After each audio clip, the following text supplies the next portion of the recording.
ನೀವು ಒಂದು ಭ್ರಮೆನಲ್ಲಿ ಇರಬೇಡಿ ಎಲ್ಲರೂ ಸಹಾಯ ಮಾಡಿದ್ದೀರಾ ಅಂತ. RSS ಅವರು ರಕ್ಷಣೆಗೆ ಬಂದಿಲ್ಲ. ನಮ್ಮ ಭಾಗದ ಜನರಿಗೆ ರಕ್ಷಣೆ ಮಾಡಿದ್ದು ಪಂಡಿತ್ ಜವಾಹರ್ಲಾಲ್ ನೆಹರು ಅವರು, ಸರ್ದಾರ್ ಪಟೇಲ್ ಅವರು ಮತ್ತು ಇಂಡಿಯನ್ ಆರ್ಮಿದವರು ಬಂದು ನಮ್ಮ ರಕ್ಷಣೆ ಮಾಡಿದರು. ಆಪರೇಷನ್ ಪೋಲೋ ಮಾಡಿದ್ದು ಪಟೇಲ್ ಅವರು, ನೆಹರು ಅವರು ಮತ್ತು ಆರ್ಮಿದವರು, RSSದವರಲ್ಲ.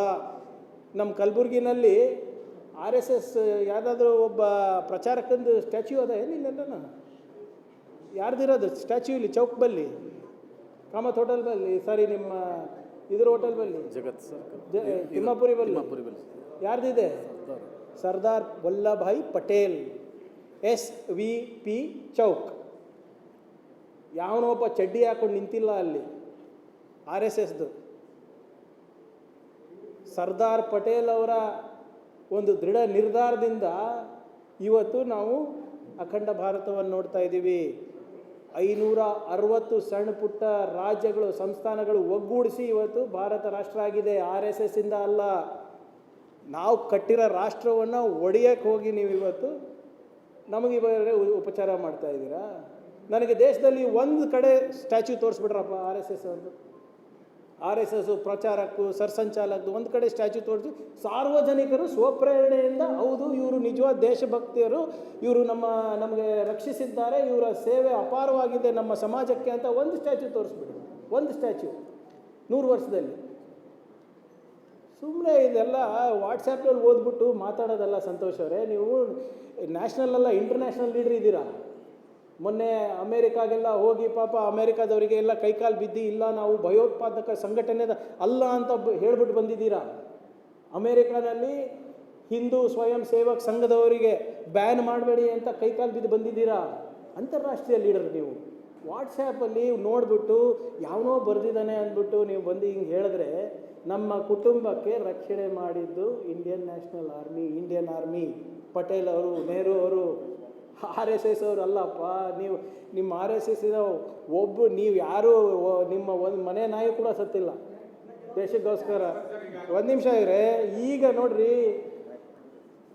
ಈಗ ಪಾಪ ಚಡ್ಡಿಯಿಂದ ಪ್ಯಾಂಟಿಗೆ ಬಂದಾರೆ. ಈಗ 2-3 ವರ್ಷ ಆಯಿತು. ಅವ್ರ ಹತ್ರ ಕಲಿಬೇಕೇನು ನಾವು?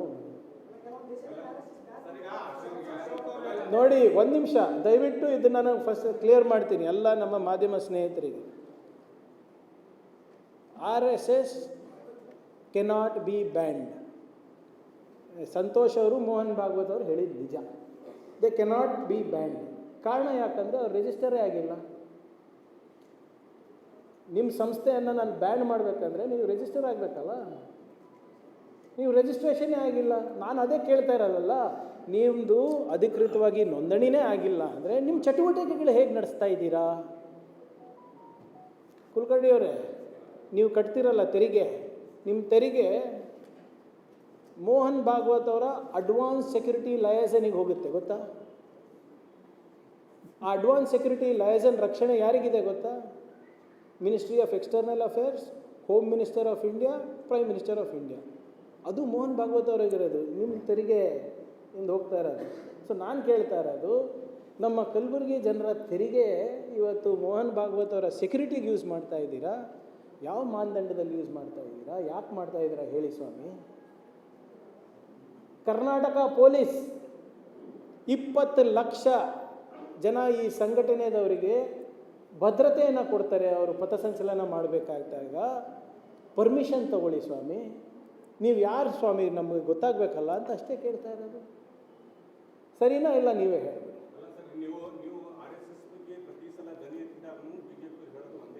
ನಾಶ ಮಾಡ್ತೀನಿ, ಹೌದು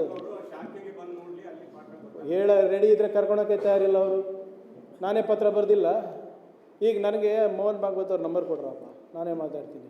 ನನ್ನ ಹತ್ರ ಇಲ್ಲ, ಅದಕ್ಕೆ ನಾನು ನಿಮ್ಮ ಸಹಾಯ ಕೇಳೋದಲ್ಲ. ಮಾಧ್ಯಮದವರು ನಾನು ಪತ್ರ ಬರೆದಿದ್ದೆ, ನಾನೇನು ಹೇಳಿದ್ದೀನಿ, ನೀವು ಬನ್ನಿ ಎಕ್ಸ್ಪ್ಲೇನ್ ಮಾಡಿ. ನೀವು ದೊಡ್ಡವರು ಕಳಿಸ್ಬೇಡಿ. ನೀವು ಲೀಗಲಲ್ಲಿ ಯಾರಿದ್ದಾರೆ ಅವ್ರಿಗೆ ಕಳಿಸಿ. ನನಗೆ ಅರ್ಥ ಆಗಿಲ್ಲ ಅಂದರೆ ನಾನೇ ಬರೋಕ್ಕೆ ರೆಡಿ ಇದ್ದೀನಿ.